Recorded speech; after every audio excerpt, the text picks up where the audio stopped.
శిలువ శక్తి అనేటువంటి అనుదిన వర్తమాన కార్యక్రమం చూస్తున్న మీ అందరికీ ప్రభువైన యేసుక్రీస్తు వారి శ్రేష్టమైన నామంలో వందనాలు శుభములు తెలియచేసుకుంటూ ఉన్నాను. మనము ధ్యానం చేస్తూ ఉన్నాం ప్రతిదినము కూడా దేవుని యొక్క శిలువ యొక్క శక్తిని, దేవుని యొక్క శిలువలో ఉన్నటువంటి ఆ యొక్క అనేకమైనటువంటి అద్భుతాలని, శిలువ మనకి ఏమి నేర్పించింది, మనల్ని ఏ విధంగా ఉండమంది, ఎలాగా మనకి శిలువ మనకి ముందుగా నడిచి అనేకమైనటువంటి విషయాలను బయలుపరిచింది. ఈ విషయాలని మనం మాట్లాడుకుంటూ ఉన్నాం. ఆదిమ క్రైస్తవులు మనమైతే ఇప్పుడు శిలువ గుర్తుని పట్టుకొని ఎవరైనా సరే మెడలో శిలువ వేసుకుంటే వీళ్ళ క్రైస్తవులు అని తెలుస్తుంది. లేదంటే ఏదైనా ఒక బిల్డింగ్ మీద శిలువ గుర్తు ఉంటే ఇదేదో ఒక బహుశా ప్రార్థనా మందిరం అయ్యి ఉండొచ్చు అనుకుంటారు. ఎక్కడైనా ఎవరి గేటు మీద అయినా శిలువ గుర్తు ఉంటే వీళ్ళ క్రైస్తవులు అయ్యి ఉండొచ్చు అనుకుంటారు. అలాగ శిలువ ఎలా అయితే ఒక గుర్తు, అది క్రైస్ట్కి గుర్తుగా ఉండిపోయిందో, మరి ఆదిమ క్రైస్తవులు శిలువకు ముందు వాళ్ళు ఏ గుర్తును కలిగి ఉండేవారు? వీళ్ళు క్రైస్తవులు అనడానికి వాళ్ళ దగ్గర ఏ గుర్తు ఉండేది? వాళ్ళు ఆరాధించేటువంటి స్థలాల దగ్గర కావచ్చు, లేకపోతే వాళ్ళు ధరించేటువంటి విషయంలో కావచ్చు, వాళ్ళకి ఏ గుర్తు ఉండేది ఎవరికైనా తెలుసా? చేప గుర్తు ఉండేది. దానిని ఇక్తూస్ అంటారు అనమాట. ఇక్తూస్ అది గ్రీక్ వర్డ్. మనకి స్పెల్లింగ్లో మనం ఇంగ్లీష్ స్పెల్లింగ్లో చూడాలి అనుకుంటే IXOYE అంటారు దాన్ని. మనం తెలుగులో పలకడం ఇక్తూస్ అని పలుకుతామన్నమాట. దాని అర్థం ఏంటంటే Jesus Christ God, son of God అని. అంటే ఒక్కొక్క లెటర్ని బట్టి ఒక్కొక్క పదాన్ని క్రియేట్ చేయడం అనేది జరిగింది అక్కడ. ఐ అనేటువంటి పదానికి అంటే యేసు అని, క్రైస్ట్ అని, ఎక్స్ అనే పదానికి క్రీస్తు అని, ఓ అనే పదానికి గాడ్ అంటే దేవుడు అని, వై అనే పదానికి కుమారుడు, సన్ ఆఫ్ గాడ్ అని, ఈ అనే పదానికి రక్షకుడు లేదంటే సేవియర్ అని. అంటే దానికి పదాలు ఉన్నాయి కానీ అది గ్రీక్ వర్డ్ కాబట్టి ఇక్తూస్ అంటాం అన్నమాట తెలుగులో దాన్ని. ఆ చేప గుర్తును వాడుతూ ఉండారు. మీరు చాలా సందర్భాల్లో చూసుంటారు. మన వైజాగ్లో కూడా కేఆర్ సింగ్ గారి చర్చి దగ్గర వాళ్ళు ఆ చర్చి టాప్లో ఒకసారి నేను చూశాను. ఆ చేప గుర్తు ఉంటుంది వాళ్ళకి. అక్కడ చాలా చోట్ల చేప గుర్తు ఉంటూ ఉంటుంది. దాన్ని ఇక్తూస్ అంటారనమాట. అది ఒక గుర్తుగా క్రైస్తవులు అనేటువంటి గుర్తు ఉంటూ ఉండేది. అయితే ఎందుకు వాళ్ళు చేప గుర్తును పెట్టుకున్నారు, దేనికోసం పెట్టుకున్నారు అని అంటే, ఆదిమ క్రైస్తవులు చాలా బాధలు పడేవారు. రహస్యంగా ప్రార్థనలు చేయాల్సి వచ్చేది. సంఘం అంతా చెదిరిపోయిన సందర్భం, క్రైస్తవులు అందరూ పారిపోయిన సందర్భం. వీళ్ళందరూ ఎక్కడైనా ఒక చోట గ్యాదర్ అవ్వాలి అని అంటే వాళ్ళకి ఎలా తెలుస్తుంది అడ్రస్? ఈరోజు అయితే యూట్యూబ్ ఉంది, వాట్సాప్ ఉంది, ఫోన్స్ ఉన్నాయి. ఇంకా దేంట్లోనన్నా కమ్యూనికేషన్ వాళ్ళకి దొరుకుతుంది. కానీ ఆ రోజుల్లో వాళ్ళు ఎక్కడో కొండ గుహల్లోని క్యాటకోమ్స్ అని ఒక సమాధులు అనమాట, వాటి దగ్గరికి వెళ్ళిపోయి అక్కడ కానీ కొండ గుహల్లో కానీ ఎక్కడో లోపల ప్రాంతాలలో వాళ్ళ ఒక గ్యాదరింగ్ మనలాగా చేసుకోవాలి అని అంటే ఇప్పుడు మనకి ఎంత అదృష్టం, ఇక్కడ ఎంత చక్కగా చల్లగా కూర్చొని మనం ప్రార్థన చేసుకోవడానికి మనలో ఇంతమందికి మనకి కుదిరింది. అనేక మంది ఇది కూడా రాలేరు కదా. వాళ్ళకి ఎంతో బాధ ప్రార్థనకు రావాలంటే, ఎంతో వేదన వాళ్ళకి ప్రార్థనకు రావాలంటే, గ్యాదరింగ్కి రావాలంటే. ఇది ఉచితం అయిపోయింది, ఇది చాలా వాళ్ళకి నిర్లక్ష్యం అయిపోయింది. కానీ ఆ రోజు మీరు సహవాసంగా కూడి ప్రార్థన చేయాలని ప్రభు చెప్పాడు. మీరు సంఘంగా కూడి ప్రార్థన చేయాలని ప్రభు చెప్పాడు. ఎక్కడ 2-3 ఉంటారో వారి మధ్యలో నేను ఉంటానన్నాడు ఆయన. వాళ్ళు మేడగదిలో కూడితే వాళ్ళ మధ్యలోనికి పరిశుద్ధాత్ముడు దిగొచ్చేశాడు. ఇవన్నిటి ద్వారా వాళ్ళు సహవాసంగా కూడాలి. అక్కడేమో గవర్నమెంట్ ఒప్పుకోవడం లేదు, ఎంతో చెరలో పెట్టేస్తున్నారు, మనుషుల్ని చంపేస్తున్నారు. అప్పుడు వాళ్ళు ఏం చేస్తారు? ఎక్కడో కొండ గుహల్లోనికి వెళ్ళిపోయి ప్రార్థనలు చేసుకుంటే, ఇప్పుడు మనం వాళ్ళ సహవాసంలోకి వెళ్ళాలి అనుకుంటే ఇప్పుడు అడ్రస్ ఎలా తెలుస్తుంది? కాబట్టి వాళ్ళ ఆ రహదారిలో కొండల మీద వెళ్ళే దారిలో చేప గుర్తు వేసుకుంటూ వెళ్ళిపోతారనమాట. రహస్య క్రైస్తవులు వీళ్ళు ఇది చూసుకొని చేప గుర్తు ఉంది ఇటు వెళ్ళుంటారు. అక్కడ నుంచి ఇంకొక చేప గుర్తు కనిపించే వరకు నడుస్తారు. మళ్ళీ అటువైపు అలా చూసుకొని అక్కడికి వెళ్ళి వాళ్ళు దేవుని ఆరాధించేవారు. హల్లెలూయా! ఎంత కష్టాలు పడ్డారో చూడండి వాళ్ళు. ఎందుకు ఆ చేప గుర్తునే వేసుకున్నారు? ఆ చేపతో వాళ్ళకి ఏమైనా సంబంధాలు ఉన్నాయా? ఎందుకు దాన్నే వాళ్ళు వాడుకున్నారు అని అంటే, నిజంగానే చేప గుర్తుతో చాలా సంబంధం బైబిల్కి దగ్గరగా, మనకి కూడా చాలా దగ్గరగా ఉన్నట్లు మనం కొన్ని విషయాలు చూస్తే మనకు అర్థమవుతుంది. మత్తయి సువార్త ఒకసారి తెరుద్దామా మనం అందరం? 13వ అధ్యాయము 13వ అధ్యాయము 47 నుంచి నేను చదువుతున్నానండి. మరియు పరలోక రాజ్యము సముద్రములో వేయబడి నానా విధములైన చేపలను పట్టిన వలను పోలి ఉన్నది. అది నిండినప్పుడు దానిని దరికి లాగి కూర్చుండి మంచి వాటిని గంపలలో చేర్చి చెడ్డ వాటిని బయట పారవేయుదురు. అలాగే యుగ సమాప్తి అందును జరుగును. దేవదూతలు వచ్చి నీతిమంతులలో నుండి దుష్టులను వేరుపరచి వీరిని అగ్నిగుండములో పడవేయుదురు. అక్కడ ఏడుపును పండ్లు కొరుకుటను ఉండును. ఇప్పుడు మనల్ని దేంతో పోలుస్తున్నారు? చేపలతో కదా. పరలోక రాజ్యము గురించి మాట్లాడుతూ సముద్రములో వేయబడిన నానా విధములైన చేపలను పట్టేటువంటి వల పోలి ఉన్నదంట. వల, ఆ వలలో ఏం పడతాయి? నానా విధమైన చేపలు పడతాయి. దాంట్లో నానా విధమైన చేపలు పడిన తర్వాత దాన్ని దరికి లాగి కూర్చోండి మంచి వాటిని గంపలలో చేర్చి చెడ్డ వాటిని ఏం చేస్తారు? బయట పారవేస్తారు. అయితే యుగ సమాప్తి అందు ఇలాగే జరుగుతుంది. దేవదూతలు వస్తారంట, చెడ్డ చేపల్ని బయట విసిరేస్తారంట, మంచి చేపల్ని గంపలోనికి వేస్తారంట. మరి చెడ్డ చేపలు బయటకు విసిరేస్తే మళ్ళీ ఎక్కడ నీరుందో అక్కడికి వెళ్ళిపోవచ్చా అంటే లేదు, అది అగ్ని గంధకములలో అవి కాలిపోవలసింది. ఆ చేపలు ఎవరు? మనమే కదా. ఆ చేపలు మనమే కదా. ఇప్పుడు యుగ సమాప్తి అందు జరిగేది ఏంటంటే మనమే ఆ చేపలమే. మనం ఎప్పుడైతే ఆ వల నిండిపోతుందో అప్పుడు దరికి లాగేస్తారు. అప్పటి వరకు సువార్త ప్రకటించబడుతూ ఉంది, ఇంకా వేగిరము చేయబడుతుంది, ఇంకా కష్ట నష్టాల్లోనికి వెళ్ళిపోతుంది. ఇంకా యుగ సమాప్తి యొక్క సూచనలు మనకు అన్నీ వచ్చేస్తున్నాయి. ఎక్కడ చూసినా భూకంపాలు, ఎక్కడ చూసినా యుద్ధ వాతావరణం, ఎక్కడ చూసినా ప్రకృతి వైపరీత్యాలు, దేవుని కొరకైనటువంటి హతసాక్షులు, నిందలు, అవమానాలు, చాలా సంఘము ఒక క్రిటికల్ కండిషన్లోనికి వెళ్ళిపోతున్నటువంటి టైం అంటే మనకు అర్థం చేసుకోవాలి. అది యుగ సమాప్తి ఇంకా వచ్చేస్తుంది. ఇంకా సువార్త వేగవంతం చెయ్యాలి. ప్రతి ఇంటికి సువార్త వెళ్ళాలి, ప్రతి ఇండివిజువల్కి కూడా సువార్త వెళ్ళాలి. అప్పుడు మనకి శ్రమ కలుగుతుంది. ఆ శ్రమ కలిగినా కూడా ఓర్చుకుని సువార్త అనేది చెయ్యాలి అనేది దేవుని యొక్క పద్ధతి. ఆ వలలో అనేక మంది పడతారు, కానీ మంచి వాళ్ళు గంపలో కూర్చబడి దేవదూతలు వచ్చి పరమునికి తీసుకుని వెళతారు, చెడ్డవాళ్లను అగ్ని గంధకాలలో వేసేస్తారు. కాబట్టి చేపతో మనకి సంబంధం ఉంది కాబట్టే వాళ్ళు కూడా చేప గుర్తును వేసుకున్నారు. మీకు గుర్తుందో లేదో, కరెక్ట్గా 2 years బ్యాక్ నేను ఒక దర్శనం చెప్పాను. మన సంఘానికి అనేక మందిని దేవుడు తీసుకొస్తున్నాడని చెప్పడానికి నేను ఒక పెద్ద చైన్, లాంగ్ చైన్ వేసుకొని ఉన్నాను. దానికి ఒక చేప గుర్తు ఉంది. ఆ చేపకు వచ్చి అందరూ ఇలా ఆకర్షించబడుతున్నారు అని ప్రభు నాకు దర్శనం చూపించారు. గుర్తుందా? నేను ఆ గోల్డ్ షాప్కి వెళ్ళినప్పుడు అక్కడ చాలా చేపలు కనపడ్డాయి నాకు. అంటే ఇదివరకు మనకి ఇలాంటి లాకెట్లు ఉండేవి కాదు, ఇలాంటి పెండెంట్స్ ఇదివరకు ఉండేవి కాదు. ఇప్పుడు అసలు అవి ఇలా పట్టుకుంటే స్ప్రింగ్లా కదులుతుంది కూడా చేప. అప్పుడు నేను కొంచెం టెంప్ట్ అయ్యాను, చేపను కొనుక్కున్నా నేను, దేవుడు ఎందుకు దర్శనంలో చూపించారు అని. మళ్ళీ కొనుక్కోలేదు నేను. అంటే దర్శనంలో ప్రభు చూపించారు, అదే ఆత్మీయంగా చూపించారు. అది నువ్వు ఎప్పుడైతే ఆ చేప లాకెట్ ఎప్పుడైతే ఉందో అనేకులు వచ్చి దానికి ఇక్కడ ఆకర్షించబడుతున్నారని ఆయన ఆ రోజు నాకు దర్శనం చూపిస్తే నేను మీకు చెప్పాను. ఆ రోజు మనం ప్రార్థన చేసుకుంటున్నప్పుడు చెప్పాను. ఇప్పుడు చిన్నారి వేసుకొస్తుంది ఒక చేపని, అంటే వాళ్ళు దాన్ని బట్టి తను వేసుకుందేమో మనకు తెలియదు, కానీ అలాగ దేవుడు కూడా నాకు దర్శనాన్ని చూపించారు. ఈ చేపకు అనేక మంది ఆకర్షించబడి, ఇప్పుడు మనం ఇది చదువుతుంటే అర్థమవుతుంది, నిజమే కదా, వలలో కూర్చోబోయేది ఈ చేపలనే, ఆ చేపలు ఆత్మలే అని అప్పుడు నాకు అర్థమైంది. సరే, ఇంకా చేప గుర్తు వాళ్ళు పెట్టుకోవడానికి ఇంకా కొన్ని విషయాల్ని బైబిల్ గ్రంథంలో నుంచి మనం చూద్దాం. యోనా గ్రంథము మన అందరికీ తెలిసిందే. అక్కడ అసలు చేపలన్నిటిలోని కూడా పెద్ద చేప, దాని పేరు తిమింగలం కదా. చాలా చేపలు ఉంటాయి, 153 రకాల జాతుల చేపలు అక్కడ ఉన్నట్లుగా మనం చూస్తాం. అవన్నీ ప్రభు ఒక్క మాట మాట్లాడితే ఎన్ని జాతులు ఉన్నాయో అన్ని జాతుల నుంచి ఒక్కొక్కటి వచ్చి దాంట్లో పడిపోయినాయి. ఆ చేపలు చాలా జాగ్రత్తగా దేవుని మాట వింటాయంట. మరి మనం అలా ఆ చేపలాగా అయిపోతే చాలా మంచిది కదా. మనం ఎంత పెద్దోళ్ళమైనా, తిమింగలం చాలా పెద్దది, దాని క్యాడర్ చాలా పెద్దది, దాని పోస్ట్ చాలా పెద్దది, తన ఆకారం చాలా పెద్దది కదా. అంటే చాలామంది అనుకుంటారు మేము చాలా పెద్దవాళ్ళం, మేము ఇలా అస్తమానం మందిరానికి వెళ్ళిపోతే బాగుండదు, మేము అస్తమానం దేవుని మందిరంలో కనబడితే బాగోదు, అఫీషియల్గా అప్పుడప్పుడే కనబడాలి, మేము చాలా పెద్ద డిజిగ్నేషన్లో ఉన్నాం, మాకు చాలా పెద్ద కేడర్ అనుకుంటారు. వాళ్ళే కావాలి ఇక్కడ ముందు. వాళ్ళని దేవుడు పిలిచినప్పుడు అంట జీవరాశులన్నీ దేవునికి లోపడతాయంట. జీవరాశులు 3 రకాలు. ఒకటి భూమి మీద నడిచేవి, 2 నీటిలో నడిచేవి, 3 ఆకాశంలో నడిచేవి. అంటే నడవడం అంటే అవి ఎగురుతాయి, ఇవి ఈదుతాయి, ఇవి నడుస్తాయి అనుకోండి. కానీ 3 రకాల జీవరాశులు. మూడు దేవునికి లోబడినట్లుగా మనం వాక్యంలో చూస్తాం కదా. చేపలని దేవుడు ఎన్నిసార్లు వాడుకున్నాడో ఈరోజు నేను మీకు చెప్పాలని ఆశపడుతున్నాను. చేపలు ఎలా దేవుని మాటకి లోబడ్డాయి అన్నీ చెప్పుకోలేము, 2-3.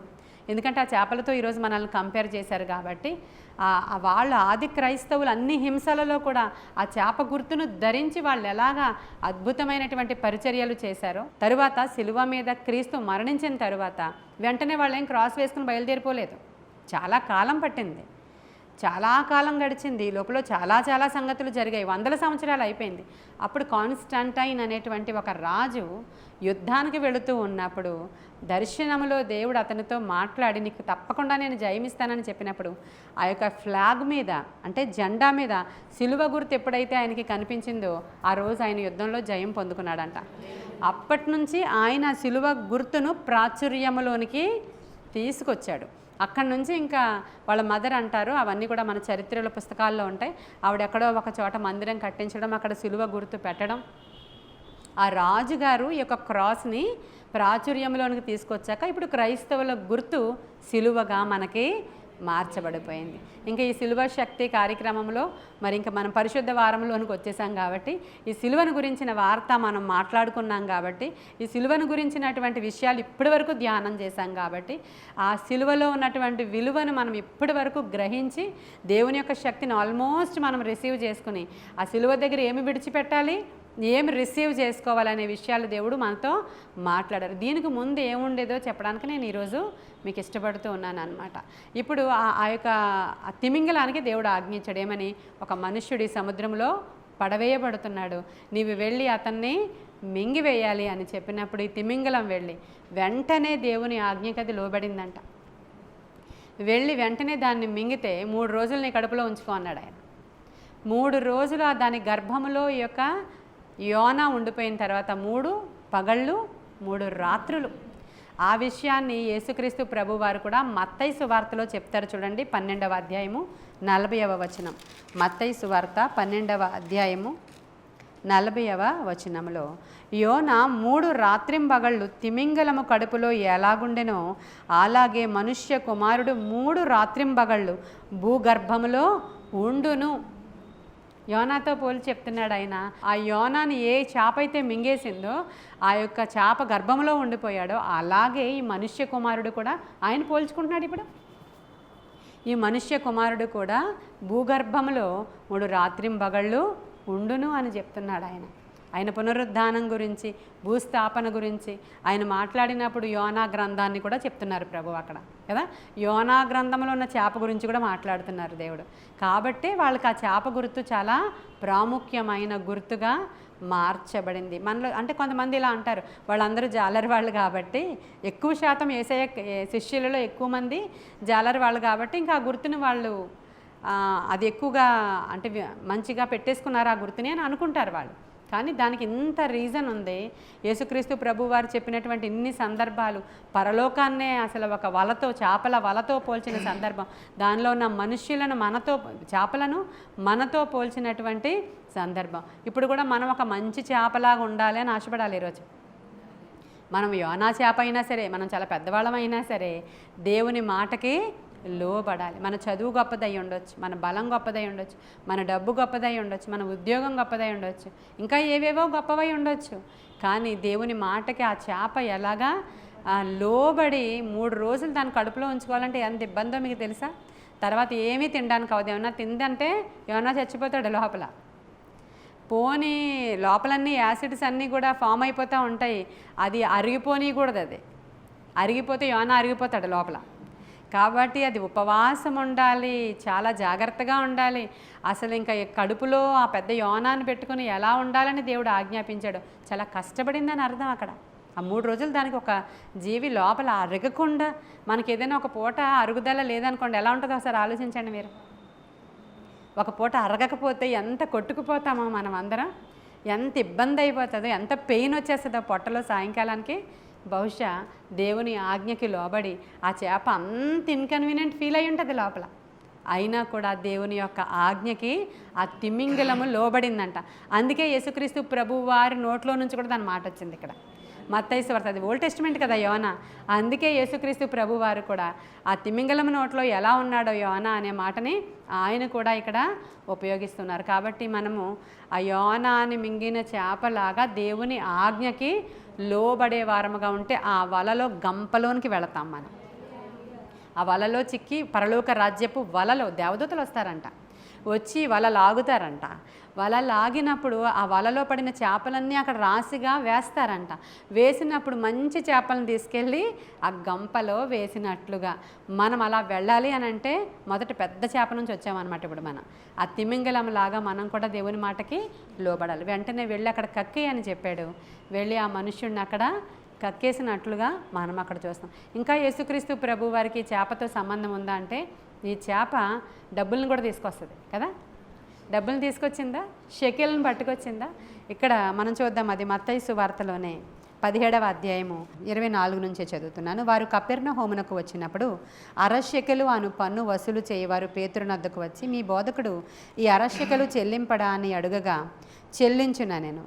అతడు ఇంటిలోనికి వచ్చి మాటలాడక మునిపే యేసు ఆ సంగతి ఎత్తి, సీమోనా, నీకేమి తోచుచున్నది? భూరాజులు సుంకమును పన్నును ఎవరి యొద్ద వసూలు చేయుదురు? కుమారుల యొద్దనా అన్యుల యొద్దనా అని అడిగాను. అతడు అన్యుల యొద్దనే అని చెప్పగా, యేసు, అలాగైతే మనుషులు స్వతంత్రులే, అయినను మనము వారికి అభ్యంతరము కలగ చేయకుండానట్లు నీవు సముద్రమునకు పోయి గాలము వేసి మొదట పైకి వచ్చి చేపను పట్టుకొని దాని నోరు తెరచిన ఎడల 1 షెకెలు దొరుకును. దానిని తీసుకొని నా కొరకును నీ కొరకును వానికి ఇమ్మని అతనితో చెప్పాను. ఇక్కడ జరిగిన సందర్భం మన అందరికీ తెలుసు. డబ్బులు లేవు ఇప్పుడు వాళ్ళ దగ్గర, ట్యాక్స్ కట్టాలి. ఆ రోజుల్లో ట్యాక్సులు, రకరకాల ట్యాక్సులు ఉండేవి. ఇక్కడ కపెర్నహూములో వీళ్ళు కట్టాల్సిన ట్యాక్స్ ఏంటంటే, దేవాలయము మెయింటెనెన్స్ కొరకు కట్టాలి. మనం ఆయన బిడ్డలమే కాబట్టి మనము స్వతంత్రులమే. అయినప్పటికీ మనము దేని విషయంలో కూడా అభ్యంతరము కలుగజేయకుండానట్లుగా దేని కొరకు అక్కడ కట్టాల్సి వచ్చినా కూడా మనం కూడా ట్యాక్స్ పే చేయాలి. కాబట్టి నీవు వెళ్ళి గాలం పట్టుకుని వెళ్ళు అన్నాడు ఆయన. వాళ్ళ కాదు కదా, ఇక్కడ గాలమేనా ఉంది అక్కడ. గాలం పట్టుకుని వెళ్ళి అప్పుడు మొదట పడినటువంటి ఆ చేప తెరిస్తే దాని నోట్లో 1 షెకెలు దొరుకుతుంది. అప్పుడు అంటే ₹1 అనుకుందాం మనం. ఆ రోజుల్లో ట్యాక్స్ ఎంత? ₹1.50 అన్నమాట. ఇప్పుడు రూపాయి దొరికింది లోపల. అప్పుడు ఏం చెప్పాడు పేతురుతో, నీకు ₹1, నాకు ₹1, మన ఇద్దరికి కలిపి ట్యాక్స్ కట్టే అని చెప్పాడు. ఇప్పుడు ఈ చేప ఎలాంటి చేప అంటే దేవునికే డబ్బులు ఇచ్చిన చేప. అంతే కదా, అంతే కదా. మనం కూడా అనేక సందర్భాలు మనం ఏ పాటి వారమండి, మనం ఏ పాటి వారమని దేవునికి కానుక ఇవ్వడం ఏంటండి? అసలు ఒకసారి ఆలోచన చేయండి. కానుకలు పెట్టి అని రాస్తారు దాని మీద, మనం తీసుకొచ్చి కానుకేస్తాం. మనం ఏ పాటి వాళ్ళమని ఆయనకి కానుక ఇచ్చేది? ఒక మహారాజు ఉన్నాడు అనుకోండి, ఆయనకి మనం తీసుకెళ్ళిన చిన్న గిఫ్ట్ ఏమైనా గిఫ్టా? అమ్మ రాజుగారికి మేమేమి ఇస్తాము, వెళ్ళి బొకే ఇచ్చి వచ్చేద్దాం అనుకుంటాం. ఒక ఎమ్మెల్యే వాళ్ళ పెళ్ళికి మనల్ని పిలిచారనుకో, మన వీధిలోనే అపార్ట్మెంట్ ఉందని, వాళ్ళకి ఏమి ఇవ్వగలుగుతామండి? బొకే తీసుకెళ్ళి ఇచ్చేసి వద్దాం, వాళ్ళకి బోళ్ళని వస్తాయి కదా అని అనుకుంటాం సహజంగా. అలాంటి రాజు ఆయన దగ్గరికి మనం ఏం తీసుకెళ్తాం? బహుమానం కదా. ఆయనకి కానుక మనం ఇవ్వడం ఏంటండి? కానీ ఆయన అది తీసుకుని దానిని ఆశీర్వదించి ఆయన చేతిలో ఇంకోటి పెట్టారంట. ఒక చిన్న పిల్లవాడు వచ్చి ఆయన చేతిలో 5 రొట్టెలు 2 చిన్న చేపలు పెట్టారు. ఇప్పుడు ఈ చేప తీసుకెళ్ళి ఆయన చేతిలో పెడితే ఏమవుతుంది? 5,000 మందికి హల్లెలూయా అంత ఆశీర్వాదం వస్తుంది కదా. ఒక విధవరాలు వచ్చి ఒక దినాన ఆ యొక్క కానుకల పెట్టిలో ఆవిడ ఏమేసిందంట? 2 వేస్తే ఆయనకి అన్నీ కనబడిపోతాయి కదా. ఆ చేప నోట్లో అక్కడ షెకెలు ఉందని కనబడిపోయింది కదా ఆయనకి. మనకు తెలుసా చేప నోట్లో ఏముందో? ఈ సముద్రంలో ఉన్న అన్ని చేప నోట్లలో ఏముందో ఆయనకి తెలుసంట. ఏ చేప నోట్లో ఏముందో ఆయనకి తెలుసంట. అందుకే నేను గాలం పట్టుకెళ్ళి వల కాదు, వల పట్టుకెళ్తే మళ్ళీ టైం పడుతుంది, అన్ని చేపలు పడిపోతాయి. వల పట్టుకెళ్తే అన్ని చేపలు వచ్చేస్తే మళ్ళీ ఇవన్నీ ఏరుకునేసరికి టైం పడుతుంది. గాలం పట్టుకెళ్ళు, అది అప్పుడు ఫస్ట్ ఏమొస్తుందో ఆ చేప దాంట్లో నోట్లు ఈజీ కదా. అక్కడ కూడా మనల్ని ఇబ్బంది పెట్టడం మన దేవుడు. అక్కడ కూడా ఇది వెతుక్కో అది వెతుక్కో అని చెప్పాల్సిన అవసరత, అంత కరెక్ట్గా ఉంటాడు ఆయన. అంత కరెక్ట్ టైమింగ్ ఉంటుంది దేవుడిది. మనల్ని కన్ఫ్యూజ్ చేసే దేవుడు ఆయన. చాలా సందర్భాల్లో మనం కన్ఫ్యూజ్ అవుతున్నాం, కానీ ఆయన కాలము సంపూర్ణమైనప్పుడు ఆయన చేస్తాడంట ఏదైనా. అమ్మా నా సమయం ఇంకా రాలేదు, అప్పుడేంటి వచ్చి అడుగుతున్నాం అంటాడు ఆయన. అన్ని కాలాలు సమయాలు ఆయన చేతిలో ఖచ్చితంగా ఉన్నాయి, అన్నీ చేస్తాడు ఆయన టైంలో. మనం అప్పటి వరకు ఆయన బలిష్టమైన చేతుల క్రింద దీన మనస్కులమై, అదే కష్టం, అన్నిటికంటే కష్టమైంది అదే. అప్పటి వరకు మనం ఆ దీన మనసు ధరించుకుని ఉండడం అంటే మనం ఇంకా ఎగిరెగిరి ఆ చేపలాగా పడతానే ఉంటాం. మనం చేపలమే కదా, ఆ చేప ఎలా కొట్టుకుంటుంది వాళ్ళలోంచి బయట దిగానే, మనం కూడా అలాగే కొట్టుకుంటూ ఉంటామంట. కాబట్టి ఈరోజు చూడండి, ఆయనకి సమస్తము సాధ్యం. ఆయనకి మనం కానుకిచ్చేవాళ్ళం ఏ పాటి వాళ్ళం. ఆ అరశకెలు తెచ్చి అంటే దేవునికి ట్యాక్స్ కట్టిన చేప. మనం కూడా దేవుని మందిరానికి, చాలామంది ఇలా అంటారు, దేవుని మందిరానికి ఈ యొక్క రిక్వైర్మెంట్ ఉందండి, మనకి ఇది జరగాలి, అది జరగాలి, అది కట్టాలంటే కొంతమంది ఇలా అంటారు. ఏమంటారంటే దేవుడే చూసుకుంటాడని, అన్నీ దేవుడే చూసుకుంటాడు, దేవుడే చేస్తాడు, మీరు ఎవరిని అడగండి పాస్టర్ అమ్మగారు, నాకు ఇలా చెప్పిన వాళ్ళు ఉన్నారు కొంతమంది. మీరు ఎవరిని అడగండి, దేవుడే చూసుకుంటాడు. నిజమే, దేవుడే చూసుకుంటాడు, కానీ ఎవరి ద్వారా? చేపలు తేవాలి కదా, ఆ చేపలు నోట్లో పెట్టుకొని రావాలి కదా. మనం ఆలోచించుకుని అది నేనే అయితే ఎంత బాగుండు అని అనిపించాలి మనకి. నా దేవునికి అవసరత తీర్చేది నేనే అయితే ఎంత బాగుండు, ఆ చేపలాగా నన్ను వాడుకో ప్రభువా, ఆ చేపలాగా నన్ను చేయి ప్రభువా అని మనం అన్నప్పుడు మనం కూడా ఇలాగే చరిత్రలో నిలిచిపోతామండి. ఈ ఒక్క చేపను ఎందుకు రాశాడు దేవుడు? అది దేవుని యొక్క అవసరత తీర్చిన చేప, దేవునికి ట్యాక్స్ కట్టిన చేప. ఎంత బాగున్నాయి కదా ఇలా మాట్లాడుకుంటున్నప్పుడు ఈ చేపల గురించి. నాకైతే చాలా బాగా అనిపించింది ఇది రాస్తున్నప్పుడు, నేను చాలా బాగా అనిపించింది. ఇంకోసారి యేసుక్రీస్తు ప్రభువారు పునరుద్ధానుడై లేచిన తరువాత వీళ్ళందరూ వలలు పట్టుకుని మళ్ళీ వెళ్ళిపోతారు. మేము ఎలాగా, మా లైవ్లీహుడ్ ఎలాగా, మాకు ఎలాగా జీతం వస్తుంది, ఇప్పుడు ఎలాగ మేము పోషించబడతామని మరలా వాళ్ళు వెనక్కి వెళ్ళిపోతారు అక్కడికి. ఈయన పునరుద్ధానుడై లేచి వచ్చిన తర్వాత అక్కడికి వచ్చినప్పుడు, పిల్లలారా తినడానికి ఏమైనా ఉందా అని అడుగుతాడు ఆయన. ఏమీ లేదు అన్నప్పుడు ఈయనే కొన్ని చేపలను అక్కడ కాలుస్తారు కదా. అక్కడ కాల్చబడిన చేపలు ఉండుట చూసినప్పుడు వాళ్ళు అక్కడికి వచ్చినప్పుడు కాల్చబడిన చేపలు అంటవి, అవి యేసుక్రీస్తు ప్రభు వారికి ఆకలి తీర్చాయంట ఆ రోజు. అవి కాల్చబడిన చేపలు ఆయన యొక్క ఆకలి, ఆయన యొక్క దాహాన్ని తీర్చడానికి. ప్రభు యొక్క దాహం ఏంటో మన అందరికీ తెలుసు. మనము సిలువ యొక్క మెసేజ్ మాట్లాడుకుంటున్నప్పుడు ఆయన దాహము కొన్నాడు అనగానే మనకేమర్థమవుతుందంటే శరీర దాహం కాదు కానీ ఆత్మల దాహం కొన్నాడు ఆయన అని కొంతమంది మెసేజ్ చెప్తారు. మరి ఆకలి కూడా అటువంటిదే కదా. సమరయ స్త్రీ దగ్గరికి వచ్చినప్పుడు ఆయన ఏమంటాడు? మీరు వెళ్ళి ఆహారాన్ని కొనుక్కు తీసుకోనండి, నాకు వేరే ఆహారం ఉంది ఇక్కడ. ఆయన ఆకలి వేరే విషయం. ఇప్పుడు మనం కూడా ఆయన ఆకలిని తీర్చే చేపల్లాగా మారాలంటే మనం కూడా రోస్ట్ చేయబడాలి. ఆ రోస్టింగ్ అని నేను చెప్పట్లేదు, కానీ మనము మండుతూ అనేకుల్ని మండించాలి కదా. ఈ కట్టె ఒకటి తీసి పక్కన పెట్టేశారనుకోండి, అది చల్లారిపోతుంది. మనం ఎప్పుడైతే ఈ యొక్క మండుతున్న ఫైర్ దగ్గరికి మీరు వస్తారో, మీరు మండుతూ ఉన్న ఫైర్లో ఉంటేనే ఈ కట్టెలన్నీ మండించబడతాయి. లేదు ఒక కట్టె తీసి పక్కన పెట్టి వాళ్ళు అనుకుంటారు మేము ఇంటి దగ్గర ఉన్న ప్రార్థన చేసేసుకుంటాం, ఇంటి దగ్గర ఉన్న బాగా భక్తి చేసేస్తాం, మేము ఈ సహవాసం రాకపోయినా మేము ఆదివారం వచ్చిన పాస్టమ్ గారు రెగ్యులర్ ఫాలో అయిపోతామండి, మేము చాలా ఈ మధ్యకాలంలో చాలా పెరిగిపోయామండి ప్రార్థనలో అని వాళ్ళు చెప్తుంటారు. మండుతున్నటువంటి కట్టెలలో నుంచి ఒక కట్టె తీసి పక్కన పెడితే ఏమవుతుందో అదే జరుగుతుంది వారి విషయంలో. ఆ తర్వాత వాళ్ళు దిగజారిపోయే ఆత్మలో తర్వాత మళ్ళీ వచ్చి మధ్యలో నేను అసలు ప్రార్థన చేసుకోలేకపోతున్నాను, నా గురించి కొంచెం ప్రార్థన చేయరా అని అడుగుతారు. ఇది నిజమా అబద్ధమా? నిజమే కదా.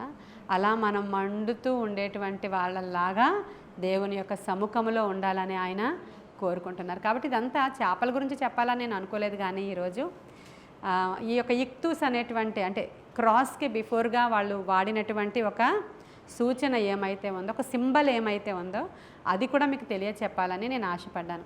దాంతోపాటు ఈ చేపను ఎందుకు అంత ప్రాముఖ్యమైనదిగా వీళ్ళు ఎంచారు అని ఆలోచన చేసినప్పుడు వాళ్ళు జాలర్లనా? కాదు, జాలర్లను కాదు, కానీ ఆ చేపకి మనకి చాలా లింక్ ఉంది. దీన్ని మనల్ని పరలోకములో కోర్చబడేటువంటి ఆత్మల యొక్క ప్లేస్లో చేపను చూపించారు. యోనా విషయంలో చేపను చూపించారు. పునరుద్ధానుడై తిరిగి వచ్చిన తర్వాత మళ్ళీ అదే చేపతో అక్కడ ఆయనకు ఒక ప్రాముఖ్యమైన విషయం ఉంది, 5 రొట్టెలు 2 చేపల విషయం.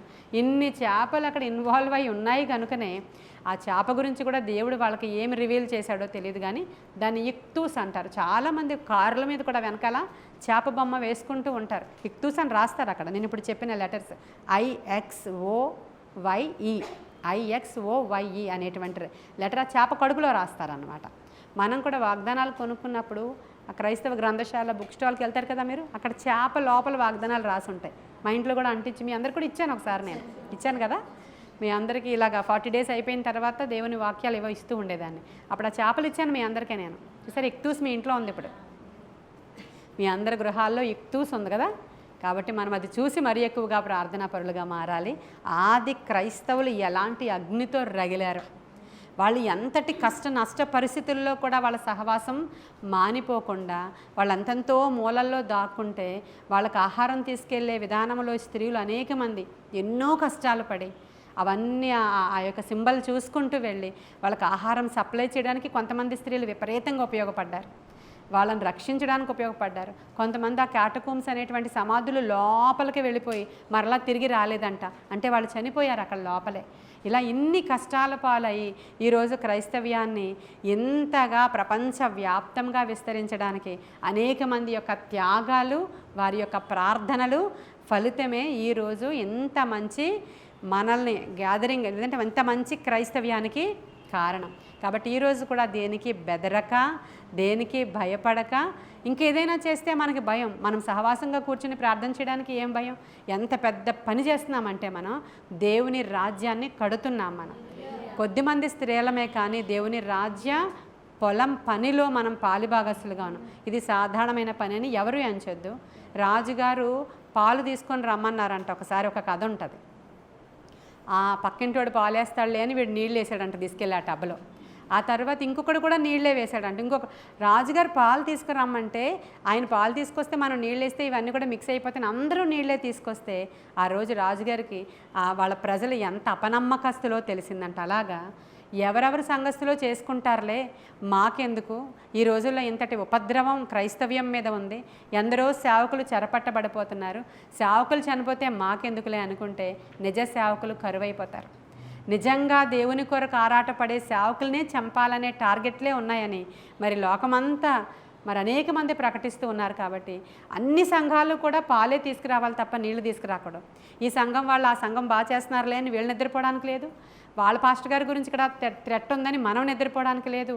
ప్రతి సంఘము కూడా మా రాజుగారు ప్రార్థన చేయమన్నారు కాబట్టి విలువైన ప్రార్థన మేము చేయాలని మనం గృహాల్లో ఉన్నా సరే సేవకుల కోసం ప్రార్థన చేయాలి, సంఘాల కోసం ప్రార్థన చేయాలి. ఈ వాక్యం వింటున్న వారందరూ కూడా అందరము కూడా మీ సమస్యలు చాలా ఎక్కువై ఉండొచ్చు, మీ సమస్యలు మీకే పెద్దవై ఉండొచ్చు, ఎన్నో ఇబ్బందుల్లో మీరు ఉండొచ్చు. కానీ దేవుని రాజ్య పని మీరు నమ్మకంగా చేసినప్పుడు అద్భుతమైన విధానంలో దేవుడు మిమ్మల్ని బ్లెస్ చేస్తాడు. ఇహమందు పరమందు కూడా దీవెనలు మీరు పొందుకుంటారు. కాబట్టి ఈ వాక్యం వింటున్న మీరందరూ కూడా 1 గంట 2 గంటలు దేవుని కొరకు, సేవకుల కొరకు, జరుగుతున్నటువంటి ఉపద్రవాల కొరకు, రాబోయే దినాలలో ఎటువంటి ఉగ్రత ఉండకుండా ఉండడం కోసం మంచిగా సమాధానకరమైనటువంటి దేవుని ఉద్దేశాలు నెరవేర్చబడట కొరకు ప్రార్థించాలని నేను కోరుకుంటున్నాను. ఈ కొన్ని మాటలు దేవుడు మన వినికిడిలో దీవించునుగాక. ఆమేన్, ఆమేన్. ప్రార్థన చేసుకుందాం. మహాపరిశుద్ధుడైన తండ్రి, మహోన్నతుడైన దేవానికి వందనాలయ్యా. మా మధ్యలో నిశ్చయంగా మీరున్నారు, మీరు మాట్లాడి మమ్మల్ని బలపరిచారు దేవా. ఈరోజు నిజముగానే ఆదిమ క్రైస్తవ సంఘము ఏ విధముగా దేవా ఆ యొక్క చేప గుర్తుతో వాళ్ళు దేవుని కొరకైన పని చేశారో, ఆ చేపలను ఏ విధంగా మమ్మల్ని మేము పోల్చుకోవడానికి ఈరోజు మీరు మాతో మాట్లాడారు ప్రభు. వీటన్నిటిని బట్టి నీకు వందనాలు. మేమంతా ఆదిమ సంఘము ఎదుర్కొన్నటువంటి ఆ పరిస్థితులు మరలా తిరిగి రాబోతూ ఉన్నాయని గుర్తెరిగిన వారమై ముందుగానే ప్రార్థన చేస్తూ రాబోయే ఉగ్రత నుంచి తప్పించుకోవడానికి అవసరమైన ప్రార్థన ఆత్మ మాకు దయచేయండి ప్రభా. వాటి నుంచి మమ్మల్ని విడిపించండి ప్రభా. ప్రతి ఒక్కరిని ప్రార్థనాపరులుగా మార్చండి. వాళ్ళు చేస్తారులే, ఇది నాకేం సంబంధం, నా ప్రార్థన ఏం పాటిది అని అనుకోకుండా ప్రతి ఒక్కరూ ప్రార్థించడానికి అవసరమైన కృప వినుచున్న వారందరికీ దయచేయమని, మరి ముఖ్యంగా మా సంఘానికి దయచేయమని, మరి ముఖ్యంగా మా ప్రేయర్ వారియర్స్కి దయచేయమని, మేమంతా బలము కలిగి ప్రార్థించే ప్రార్థన ఆత్మ మా మీద కృమరించమని. వారేకముగా కూడి ప్రార్థన చేయగా వారి కూడి ఉన్న ఇల్లు కంపించిపోయిందంట. అలాగ మేము కూడి ఉన్న స్థలము కంపించాలయ్యా. సహవాస ప్రార్థనలు జరగాలయ్యా, విజ్ఞాపన ప్రార్థనలు జరగాలి ప్రభువ. నాయన సహవాసముగా కూడుట మానకూడదు ప్రభువ. అత్యధికమైన నీ కృపతో మమ్మల్ని వర్ధిల్లింప చేయమని, అనేక సంఘాలలో నాయన గ్యాదరింగ్స్లో నాయన జెన్యూన్గా ప్రార్థన చేసే ప్రార్థనాత్మ వారందరికీ దయచేయమని, ఆ హృదయ భారము వారిలో పెట్టమని, ఆత్మ కార్యాలు జరిగించి మీరే మహిమ ఘనత ప్రభావాలు పొందుకోమని, గొప్ప ఉజ్జీవము మా దేశంలో రగల్చమని, గొప్ప ఆత్మల పంట మాకు దయచేయమని, గొప్ప కార్యాలు జరిగించి మీరు మహిమ పొందుకోమని యేసయ్య శ్రేష్ఠ నామంలో అడిగి వేడుకొని పొందుకొని ఉన్నాము మా ప్రియ పరలోకపు మా తండ్రి. God bless you.